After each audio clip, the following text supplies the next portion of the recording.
Nesse ano de 2024 tivemos dois momentos em que equipes trocaram acusações. Red Bull falando da McLaren, McLaren falando da Red Bull. E nos dois casos, frestas do regulamento aparentemente deixaram com que as duas escapassem sem punição. No caso da McLaren, a asa dianteira flexionando um tanto quanto demais e a asa traseira abrindo uma fresta em plena reta de Baku, que sob exame da FIA caíram naquele o que não é proibido é permitido. Semanas depois apareceu a história da Red Bull com aquele estranho parafuso que permitia alterar a regulagem de altura do carro, que a FIA gentilmente colocou um lacre e disse assim, é melhor você dar uma mudada nesse negócio aqui para evitar problemas. E aí choveu gente perguntando do motor da Ferrari de 2019. E eu já tinha feito um vídeo sobre ele lá no começo, quando esse canal ainda não era profissional. Então, aproveitando o gancho, hoje é dia de remake, nós vamos falar do motor supostamente legal da Ferrari em 2019.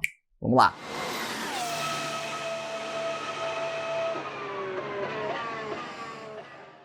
Mas antes, este vídeo é patrocinado pela Insider, que está em Black Friday antecipada. Isso mesmo. E eu tinha prometido para vocês em outro vídeo com a Insider mostrar outra peça do guarda-roupa, roupa tecnológica da Insider. Pois é, olha este agasalho. Quentinho, confortável e modernérrimo, como todas as roupas da Insider, para um dia como hoje em São Paulo, aquele friozinho batendo. E nessa Black Friday antecipada da Insider, loucuras estão acontecendo, daquelas deu a louca no gerente. Porque você lembra daquele meu cupom de desconto? Pois é, durante a Black Friday antecipada ele pode ser cumulado com os do site, o que faz com que os descontos possam chegar até estrondosos e malucos 40%.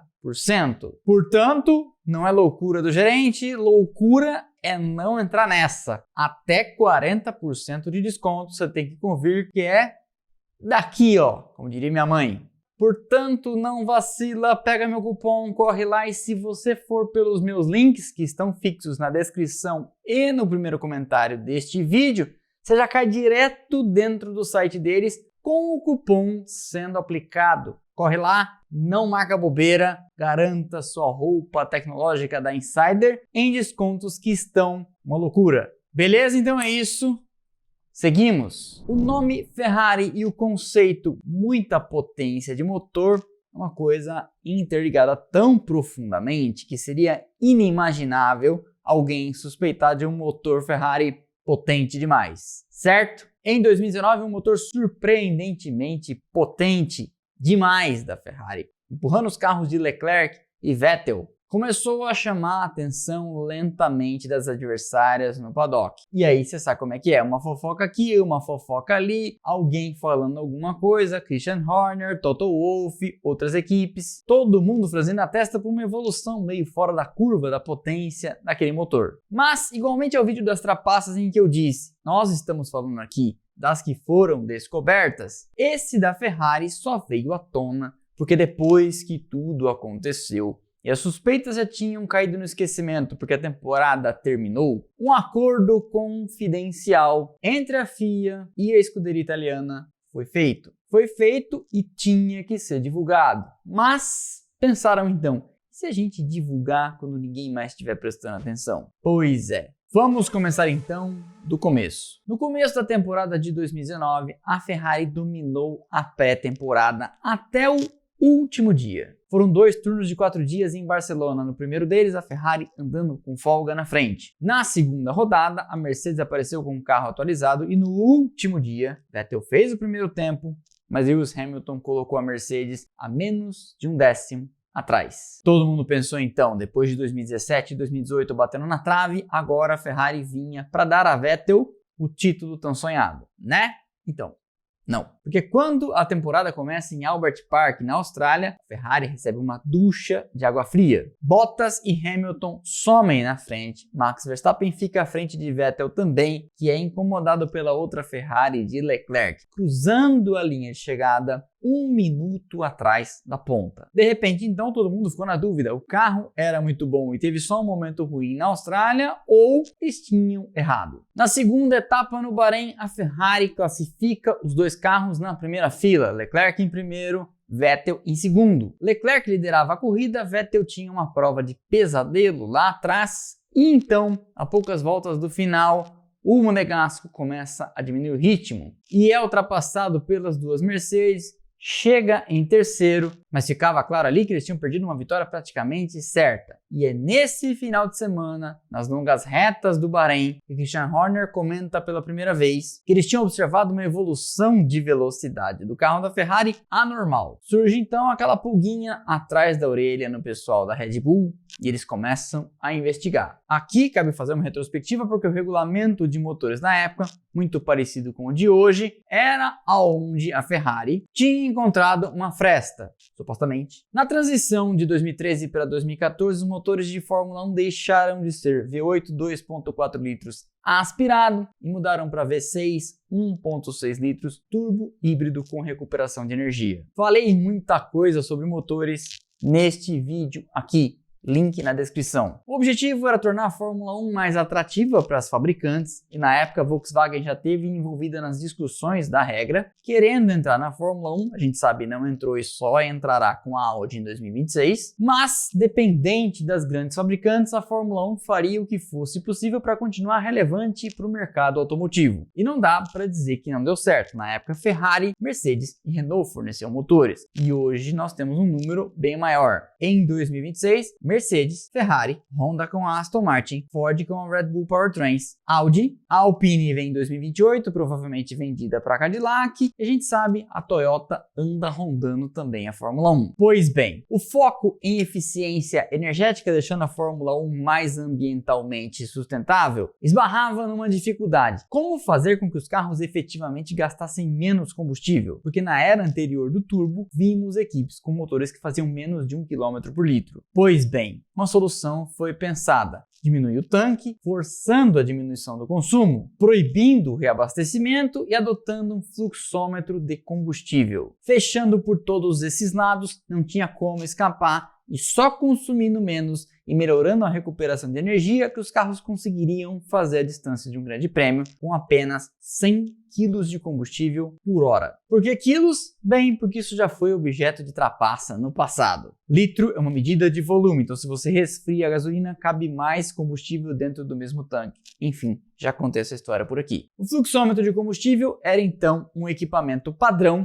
todos os carros tinham o mesmo e media quanto combustível passava pela bomba em direção ao motor. Com a introdução dos híbridos, a Mercedes deu um salto à frente de todo mundo e a Ferrari, mesmo tendo usado carros de rua como mula para carregar seus motores híbridos e seguir testando ilimitadamente em Fiorano, acabou ficando para trás. No começo desse novo regulamento, então, eles enfrentavam um motor pouco confiável, pouco potente, problemas de chassi e Fernando Alonso falando mal da equipe à torto e direito. Em 2015, é contratado Sebastian Vettel e uma reformulação na área técnica começa. Vai surgindo então nos holofotes o nome de um cara que entendia muito de motores, Mattia Binotto. Com isso, em 2016, a Ferrari já tinha encurtado significativamente a distância para a Mercedes. Em 2017 e 2018, disputa o campeonato contra Hamilton. Lembrando que Vettel liderou esses dois campeonatos até a metade. Em 2019, então, como eu comentei, a Ferrari começa mal, parecia ter dado um passo para trás. E de repente, mesmo andando mal,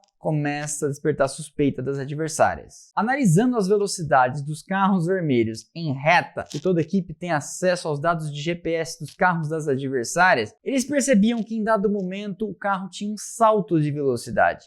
Não era a todo momento, não era em toda a reta. Com isso, Red Bull e Mercedes começaram a pensar: alguma eles estão aprontando, isso deve ter a ver com combustível. Porque um ganho repentino de velocidade em reta e em alguns momentos tem que ter uma explicação. A primeira delas seria, por exemplo, o uso do DRS, mas é fácil de descobrir se é esse o caso. Você cruza com os dados, cruza com as imagens e vê se o DRS está aberto ou não. Se não tiver, já elimina essa suspeita e pensa, então o que será? A Red Bull então pensou, deve ser o fluxômetro de combustível. Mas provar isso era complicado. Você não sabe o que está acontecendo dentro do motor do adversário. Segundo teorias, a Ferrari tinha encontrado uma maneira, supostamente, de dar um olé nesse sensor, o fluxômetro, que mede quanto combustível está passando 2.200 vezes por segundo. Isso mesmo. Tem um valor para isso em hertz, kilohertz, megahertz, alguma coisa assim. Assim,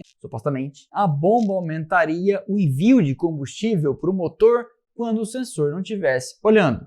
Mas você há de convir comigo que 2.200 vezes por segundo é difícil de sincronizar. Como fazer esse negócio funcionar adequadamente? E mais, como não ter uma pane seca queimando mais combustível ou não forçar seus pilotos a ter que ir lá na frente, cobertor curto, ter que diminuir demais o ritmo, já que tinha gastado mais gasolina do que o esperado. Então, supostamente, porque a Ferrari tinha bolado também uma forma engenhosa de ganhar uns litros a mais, queimando óleo lubrificante. Esse sistema dava então essa vantagem adicional, mas era, como eu comentei, difícil de comprovar. Para cercar a Ferrari, a Red Bull passou então a utilizar a própria burocracia e procedimentos da FIA para ir cercando o adversário. O método era simples, porém genial. Toda equipe na Fórmula 1, quando apresenta uma solução tecnológica nova, se tiver dúvida da sua legalidade e para não ter problemas com a federação, pode, em regime de confidencialidade, apresentar a solução e falar: isso está dentro da norma. Foi o que aconteceu também em 2019 com a Mercedes, que bolou o DAS, Dual Axis Steering, direção de eixo duplo, de que eu falei no vídeo das engenhocas. Apresentou para a FIA, que teve que ficar quieta olhando o seu próprio regulamento e vendo, isso não está proibido. E não sendo proibido, é permitido. Como a direção de eixo duplo não era proibida, a FIA engoliu para 2019 e escreveu a regra melhor para 2020. E aí o sistema para o outro ano estava proibido. A Red Bull então começou a mandar à FIA questionamentos, como se estivesse planejando fazer alguma coisa com o fluxômetro de combustível. Só que a dificuldade de cercar a Ferrari passava inclusive por não saber exatamente o que eles estavam fazendo. Eles iam então tentando intuir qual era a traquitana. E então a Red Bull ia mandando seus questionamentos e a FIA ia respondendo. E se a própria federação sentisse que havia um buraco na regra, ela baixava a famosa diretiva técnica. Porque a partir de uma diretiva técnica, o regulamento está emendado a uma mudança. E dali para frente todo mundo fica sabendo desta circular, vamos dizer assim. E se for pego fazendo algo de diferente, se ferra. E então o jurídico da Red Bull mais seus engenheiros iam mandando essas cartinhas. Querida federação, será que eu posso, supostamente, colocar o sensor de ponta cabeça para ajudar a montagem do tanque mais o motor? E a FIA olhava aquilo e falava, sim, tudo bem, ou não, nem pensar. Só que eu repito, havia dificuldade de saber o que estava acontecendo. Então, eles iam chutando. Nesse meio tempo, a Ferrari vinha tendo resultados impressionantes em pistas de longas retas. Por exemplo, Spa-Francorchamps e Monza. As duas vencidas por Leclerc. Em Monza, especialmente, a coisa foi gritante. Bottas e Hamilton seguindo a Ferrari do Monegasco de DRS aberto, no vácuo, naqueles longos trechos de pé embaixo, não conseguiam passar o carro número 16. Christian Horner ironizava a situação. Supostamente, dizia que havia um cheiro esquisito na gasolina da Ferrari. Quando chega então o final de semana do Grande Prêmio dos Estados Unidos, a Red Bull aparentemente consegue acertar a caixa de marimbondo dentro da qual a Ferrari estava escondida. E eles formulam então um questionamento sobre o fluxômetro de combustível, o vazamento de óleo do sistema de lubrificação para a câmara de combustão do motor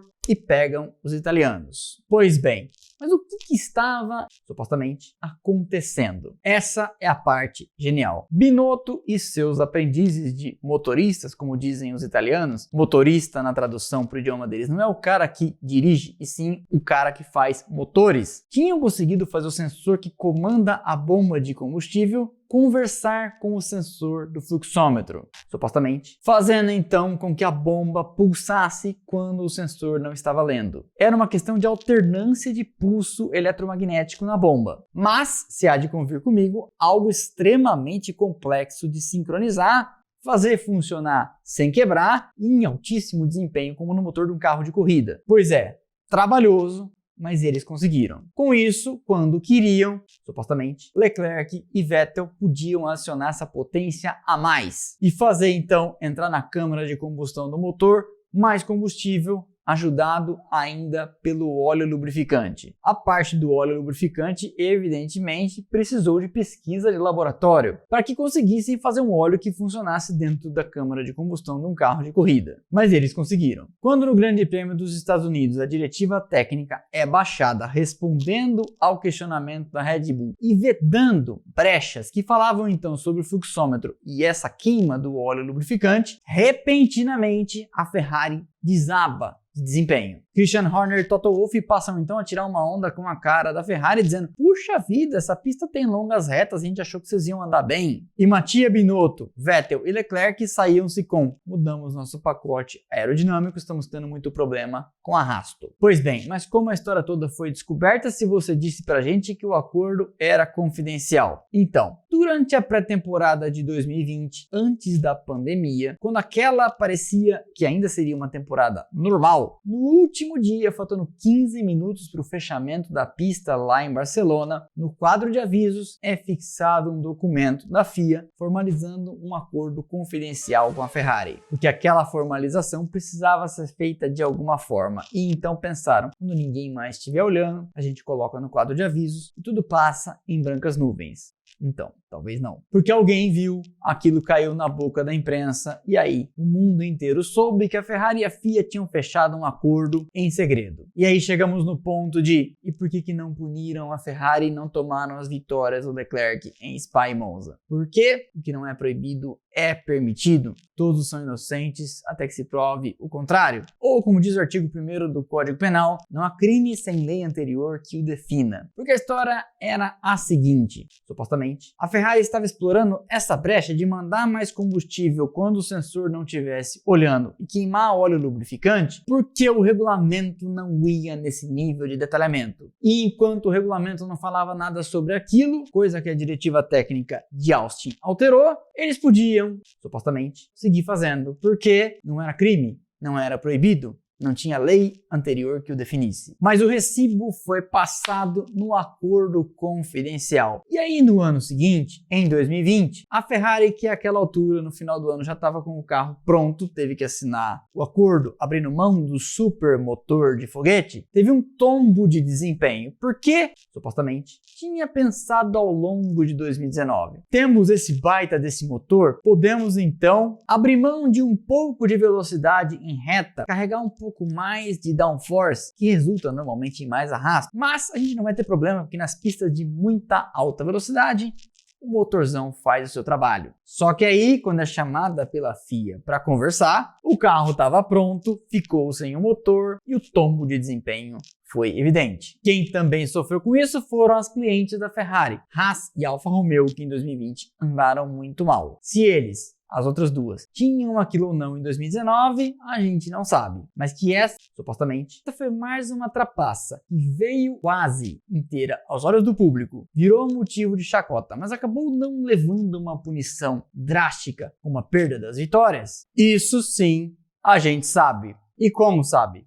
Supostamente. Esse foi então mais um episódio do Splash & Go no YouTube. Eu espero que vocês tenham gostado. Deixa o like que é de graça, não custa nada, você sabe, ajuda demais o canal. Quebra essa pra mim. E não se esqueça de gastar com a gente também uma das suas hypadas aqui no YouTube. Essa nova ferramenta deles para você mostrar pro algoritmo que gosta dos nossos vídeos, que gosta desse canal. Sempre enfatizo aqui da força da nossa comunidade. Temos mais likes, mais comentários e mais hypadas agora que canais com 10, 20 vezes o nosso número de inscritos. Por quê? Porque eu também digo sempre para os nossos patrocinadores que a gente tem a melhor audiência de Fórmula 1 do Brasil. Vocês, se você quiser receber notificação dos nossos vídeos no instante em que cada um deles vai ao ar, são quase 90 por mês, todo mês, temos também comunidades de Telegram e de WhatsApp onde você entra e passa a receber notificação assim que cada um deles sai. Não deixe também de seguir nossas redes sociais, Instagram, Twitter, Threads e TikTok, onde tem conteúdo a toda hora,